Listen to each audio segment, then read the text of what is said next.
স্বাস্থ্য অধিদপ্তরের নিয়মিত বুলেটিনে জানানো হয় ২৪ ঘন্টায় নতুন করে ১৮,৪৯৮টি নমুনা পরীক্ষায় ৩,৮৬৮ জনের দেহে করোনা ভাইরাস শনাক্ত হয়েছে। ২৪ ঘন্টায় আরও ১,৬৩৮ জন সহ সুস্থ হয়েছেন ৫৩,১৩৩ জন। ২৪ ঘন্টায় শনাক্তের হার ২০.৯১% এবং এ পর্যন্ত শনাক্তের হার ১৮.৭২%। এ পর্যন্ত শনাক্ত হয়েছে ১,৩০,৪৭৪ জন।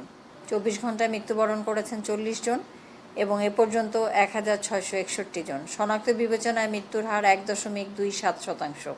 হাসপাতালের পরিচালক দাবি করেন, নির্ধারিত সময়েই তারা রিপোর্ট দিচ্ছেন, তবে জনবলের সংকট থাকায় অনেক সময় কিছু সমস্যা হচ্ছে। এর আগে করছে এখানে, তখন এখানকার রিপোর্টটা পাইনি, মানে মেসেজ যাওয়ার কথা যায়নি। সিরিয়ালে দাঁড়িয়েছি, এটাই একটু মানে ডিস্টেন্স হলে বেটার হতো। এখন দেখা গেছে যেই সিরিয়ালটা দেখছেন এটা তো মানে একটু ঝুঁকি, সিরিয়ালটা একটু ডিস্টেন্সের দরকার ছিল সিরিয়ালটা।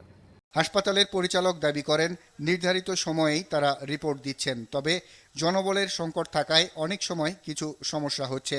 যে জনবল ছিল নন কোভিড হসপিটালে, ওই জনবল দিয়ে কোভিড হসপিটালের মানে সার্ভিস দিতে গেলে আমাদের জনবল আরও লাগবে। নারায়ণগঞ্জের কয়েকটি হাসপাতালে ঘুরে ভর্তি করাতে না পেরে এই রোগীকে মুগদা হাসপাতালে আনা হয়, কিন্তু অ্যাম্বুলেন্সেই অক্সিজেন লাগানো অবস্থায় মুখ দিয়ে রক্ত আসে তার।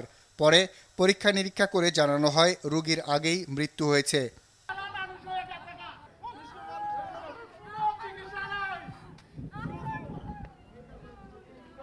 করোনা চিকিৎসার জন্য নির্ধারিত কুর্মিটোলা হাসপাতালেও স্বাস্থ্যকর্মী সংকটের অভিযোগ করলেন রোগীর স্বজনরা।